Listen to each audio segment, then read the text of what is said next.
لا إله إلا الله لا إله إلا الله لا إله إلا الله محمد رسول الله أبدأ باسم الواحد حمدا له بالعابد صلى على محمد والآل وسلام الله أدعوك يا مولا لنا بأهل بدر بدرنا محمد نبينا صل عليه يا الله.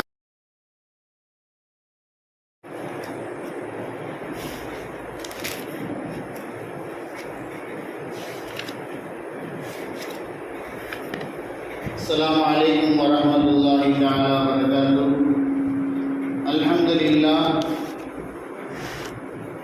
لله رب العالمين. الصلاة والسلام على خاتم النبيين وعلى آله الطيبين وأصحابه الطاهرين والمسلمين والمؤمنين كلهم أجمعين أما بعد. فأعوذ بالله من الشيطان الرجيم. بسم الله الرحمن الرحيم. وأنفقوا من الطيبات ما رزقناكم. وقال نبينا صلى الله عليه وسلم إن الصدقة لتطفئ غضب الرب وتدفع ميت السوء. صدق الله العلي العظيم وصدق رسوله النبي الكريم ونحن على ذلك من الشاهدين والشاكرين والحمد لله رب العالمين. புகழனைத்தும் வல்ல இறைவன் அல்லாஹ் ஒருவனுக்கு சொந்தமானது. அருமைநாயகம் முஹம்மது முஸ்தபா ரசூலே கரீம் ஸல்லல்லாஹு அலைஹி வஸல்லம் அவர்கள் மீதும் அவர்கள் காட்டித் தந்த வழிமுறையின் பிரகாரம் தன்னுடைய வாழ்க்கையை அமைத்துக் கொண்டு ஈருலகத்திலும் வெற்றி பெற்ற உத்தம சத்திய சஹாபாக்கள், தாபிஈன்கள், தபா தாபிஈன்கள், வலிமார்கள், சுஹதாக்கள், சாலிஹீன்கள், நாதாக்கள், நல்லோர்கள், நம்மவர்கள், நம்முடைய குடும்பத்தார் அனைவரின் மீதும் அல்லாஹ்வுடைய அன்பும் அருளும் என்றென்றும் நிலையாக நிலைத்து நிரந்தரமாக உண்டாகட்டுமாக. ஆமீன். கனிவு நிறைந்த அல்லாஹ்வின் நல்லடியார்களே, சில வாரங்களாக குடும்ப வாழ்க்கையில் நாம் நிம்மதி இழந்திருப்பதற்கு காரணங்கள் என்ன, எதெல்லாம் செய்தால் நம்முடைய வாழ்க்கையில் மீண்டும் நாம் நிம்மதியை கொண்டு வர முடியும் என்பதையெல்லாம் பார்த்து வந்தோம். அதே தொடரிலே நம்முடைய வாழ்க்கையில் நிம்மதி இழந்து வாழ்ந்து கொண்டிருப்பதற்கு, சந்தோஷம் இல்லாமல் வாழ்வதற்கு காரணம் நாம் தான தர்மங்களை விட்டதுதான் என்பதை பற்றி இந்த வாரத்தில் பார்க்க போகின்றோம். அருமையானவர்களே, நாம் சதகாக்களை, பிறருக்கு உதவக்கூடிய அந்த எண்ணத்தை, அந்த செயல்முறையை நம்முடைய வாழ்க்கையை விட்டு நாம் தூரமாக்கியதன் காரணமாக தான் நாம் நம்முடைய வாழ்க்கையில் நிம்மதி அற்றவர்களாக, சந்தோஷம் இல்லாதவர்களாக வாழ்ந்து கொண்டிருக்கின்றோம். எங்கு செலவழித்தால் நமக்கு பணங்காசுகள் இல்லாமல் போய்விடுமோ என்ற எண்ணத்தில், ஒரு பயத்தின் காரணமாக நாம் செலவழிப்பது கிடையாது.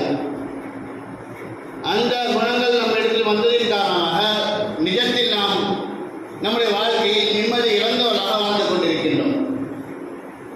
நம்முடைய வாழ்க்கையை நாம் நிம்மதியாக வாழ வேண்டும் என்பதற்காக நீ கொடுக்காமல் இருக்கின்றோம். ஆனால் நாம் கொடுக்காமல் இருப்பதுதான் நம்முடைய வாழ்க்கையில் நிம்மதி இழந்து போனதற்கு காரணம் என்பதை மறந்திருக்கின்றோம், உணராமல் இருந்து கொண்டிருக்கின்றோம்.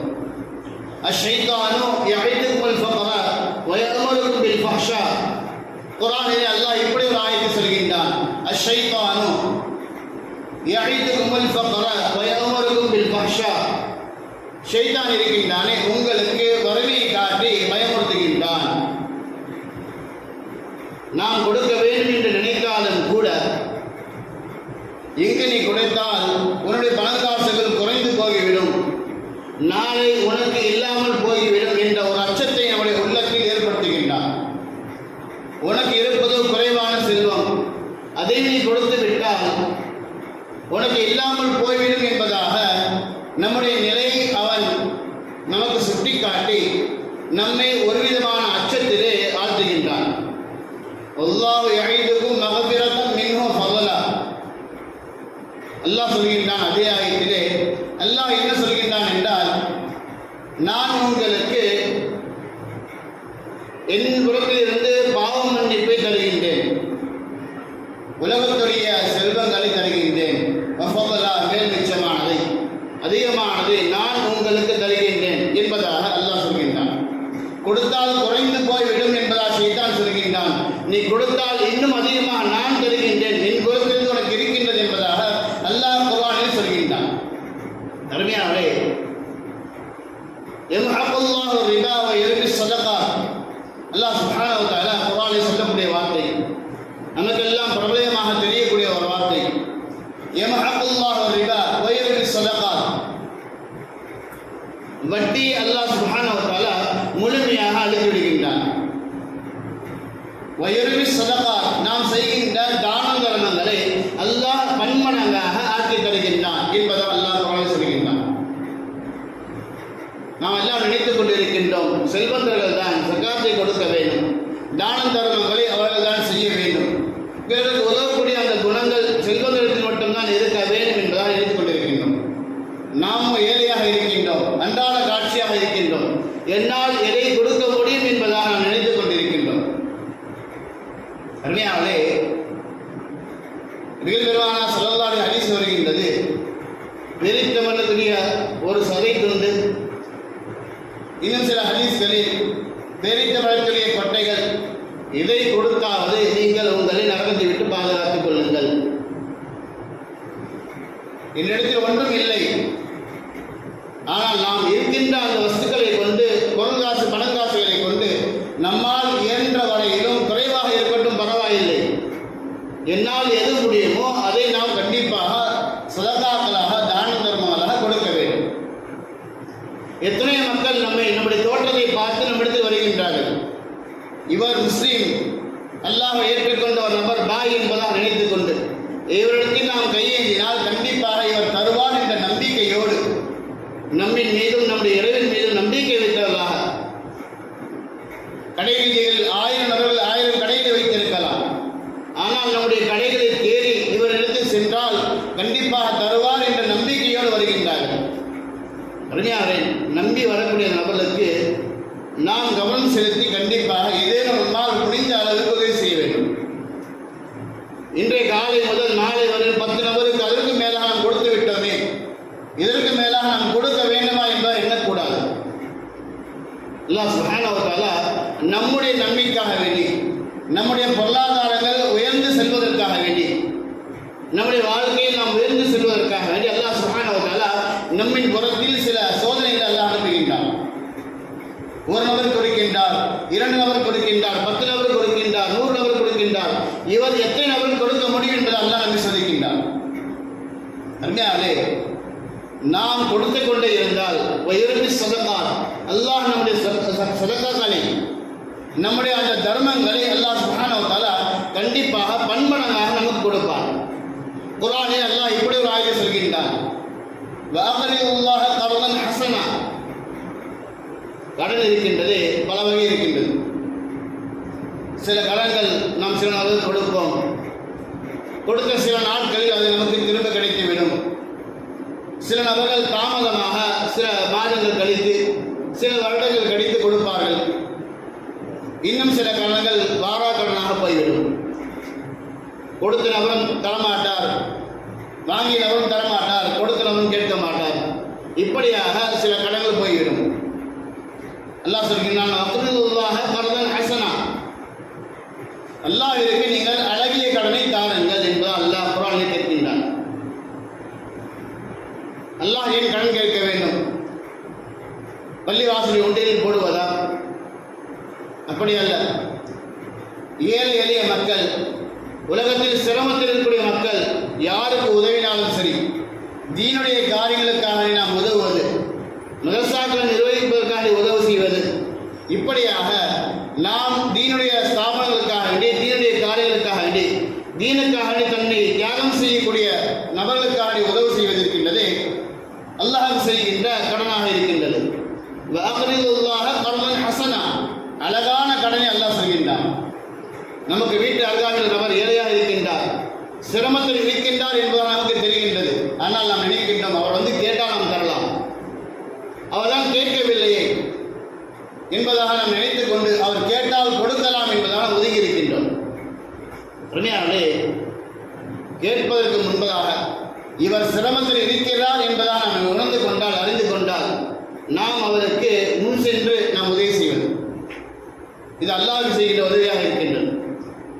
வஅக்ரிதுல்லாஹ கர்தன் ஹஸனா வல்லாஹு யுதாஇஃபு லிமன் யஷா. அல்லாஹ் சொல்கின்றான், நீ கொடுத்தால் உனக்கு பன்மடங்காக கொடுத்த அளவு கொடுப்பது கிடையாது. அல்லாஹ் சுப்ஹானஹு வ தஆலா நம்ம இடத்துல ஒரு நபர் கடன் வாங்கினால் இன்று இந்த தேதியில் 10,000 ரூபாய் வாங்கியிருக்கின்றார். ஒரு 20 வருடம் கழித்து கொடுத்தாலும் கூட அதே ரூபாய் தான் கொடுப்பார். இன்றைய காலகட்டத்தில் அதனுடைய மதிப்பு வேறு. இன்னும் சில காலங்கள் கழித்து விட்டால் அந்த ரூபாய்க்கு மதிப்பு குறைந்துவிடும். எத்தனை வருடம் கழித்து கொடுத்தாலும் சரி அதே 20,000 ரூபாய் தான் தருவார், அதே 10,000 ரூபாய் தான் தருவார்.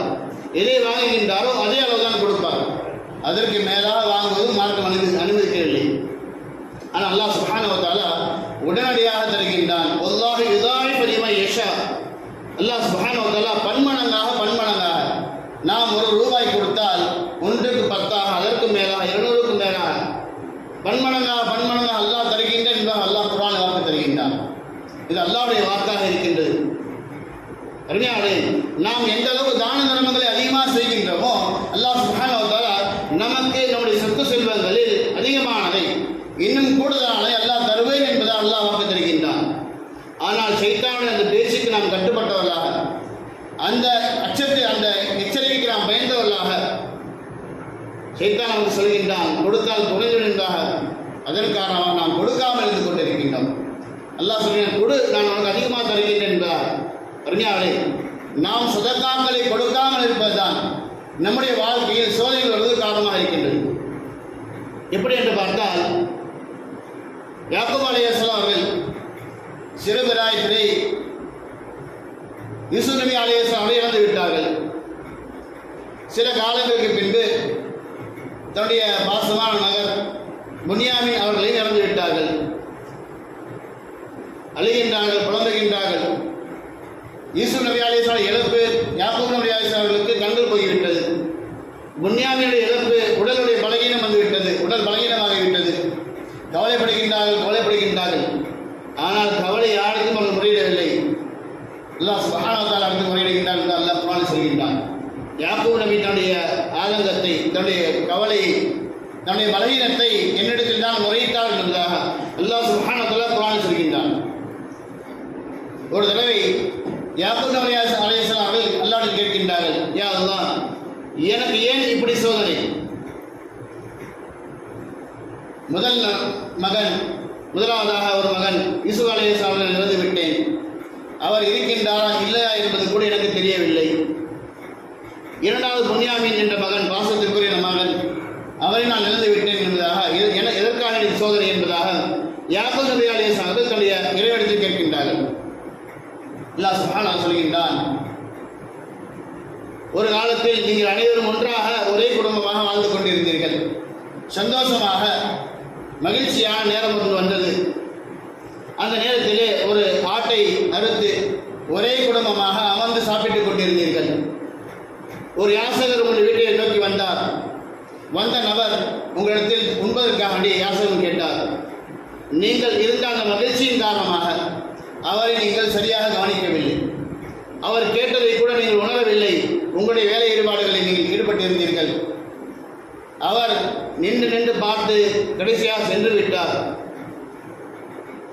அவர் சென்ற அந்த நேரம் எனக்கு வருத்தத்தை உண்டாக்கியது. ஒரு நபி, அவருடைய வீட்டு வாசலில் ஒரு நபர் வந்திருக்கின்றார், நீங்கள் கவனிக்கவில்லை. ஆனால் அந்த நேரம் எனக்கு ஒரு கவலை உண்டாக்கியது. அதை உணர்த்துவதற்காக வேண்டிதான் நான் உங்களுக்கு இந்த சோதனை தந்தேன் என்பதாக யாக்கூப் நபி அலைஹிஸ்ஸலாம் அல்லாஹ் சொல்கின்றான். அருமையானவர்களே, நாம் சிந்திக்க வேண்டும். அன்று அவர்கள் கொடுத்திருந்தால் அல்லாஹ் சுப்ஹானஹு வ தஆலா இவ்வளவு பெரிய சோதனை யூசுப் நபி அலைஹிஸ்ஸலாமை தூரமாக்கி இருக்க மாட்டான். அவருடைய பிரிந்திருக்கிற மகன் புன்யாமின் அவர்களுக்கு தூரமாக்கி இருக்க மாட்டான். சோதனை வந்ததற்கு காரணம் பல ஆண்டு காலங்கள் பிரிந்திருந்தார்கள். அனைத்திற்கும் காரணம் என்று பார்த்தால் யாசகம் கேட்டு வந்த நபரை நாம் கவனிக்காமல் விட்டதுதான். நாம் சிந்திக்க வேண்டும், என்னுடைய வாழ்க்கையில் அன்றாட எவ்வளவு யாசகங்கள் நாம் உதாசனப்படுத்துகின்றோம். எல்லாம் பாதுகாக்க வேண்டும். நாம் அப்படி உதாசனப்படுத்துவதுதான் நம்மை நாடி நம்மை தேடி வரக்கூடிய நபர்களை நாம் அவர்களுக்கு செய்ய வேண்டிய உதவிகள் செய்ய சக்தி இருந்தும் கூட, சக்தி இல்லாமல் போயிருந்தால் பரவாயில்லை, நம்மால் இயன்ற அளவு நாம் கொடுத்திருக்கலாம். கொடுக்க முடிந்திருந்தும் கூட நாம் கொடுக்காமல் இருப்பதன் காரணமாக தான் அல்லாஹ் சுப்ஹானஹு வ தஆலா நமக்கு சோதனைகளை தந்து கொண்டிருக்கின்றான். அருமையாளே, நாம் நினைக்கின்றோம் அல்லாஹ் நம்மை சோதிக்கின்றான், அல்லாஹ் நம்மை சோதிக்கின்றான் என்பதாக. எதற்காக நீ சோதிக்கின்றான் என்று சிந்திக்க மாட்டோம். நாம் செய்கின்ற தவறுகள், நாம் செய்கின்ற பாவங்களின் காரணமாக ஒன்றுமில்லை. கேட்டால் கொடுக்கலாம், கொடுக்காமல் இருக்கலாம். ஜக்காத்துகள் கொடுப்பது கண்டிப்பான கடமை. சதகாக்கள் நாம் விரும்பினால் யாருக்கு வேண்டுமானாலும் யார் வேண்டுமானாலும் கொடுக்கலாம். கொடுக்கவில்லை என்றால் எந்த ஒரு குற்றமும் இல்லை. இருந்தாலும் கூட அல்லாஹ் சுப்ஹானஹு வ தஆலா நம்முடைய வாழ்க்கையை சோதனை தருகின்றான் என்றால் நாம் யாரையும் உதாசீனப்படுத்தக்கூடாது. நம்முடைய வாழ்க்கையில் நமக்கு நிம்மதி வேண்டும் என்றால் கண்டிப்பாக நாம் சதகாக்களை, தான தர்மங்களை நாம் அதிகமாக செய்து கொண்டே இருக்க வேண்டும். அருமையாளே, நாம் சதகாக்களை எந்த அளவுக்கு அதிகமாக தருகின்றோமோ, தான தர்மங்களை நாம் எந்த அளவுக்கு அதிகமாக செய்கின்றோமோ, நாம் நம்முடைய வாழ்க்கையில் சந்தோஷத்தையும் கண்டிப்பாக நிம்மதியான வாழ்க்கையை நாம் அனுபவிக்க முடியும். சந்தோஷங்கள் இல்லாமல் போனதற்கு கண்டிப்பாக இதுதான் காரணம். அருமை நாயகம் ஸல்லல்லாஹு அலைஹி வஸல்லம் சொல்கின்றார்கள், இன்ன ஸதகாத லா துதுஃபிஉ கலபர் ரப்பி வ துதுஃபஉ மைதத ஸூ. இரண்டு விஷயங்கள். சதகாக்களை நீங்கள் தருவதன் காரணமாக இரண்டு மிகப்பெரிய ஒரு பாக்கியம் உங்களுக்கு கிடைக்கின்றது. ஒன்று இருக்கின்றது, இறைவனுடைய கோபத்தை முழுமையாக போக்குகின்ற சதகா. நாம் செய்கின்ற அந்த பாவத்தின் காரணமாக அல்லாஹ்வுடைய கோபம் நம் மீது உண்டாகிவிட்டால் நம்மை பாதுகாக்க வேண்டும்.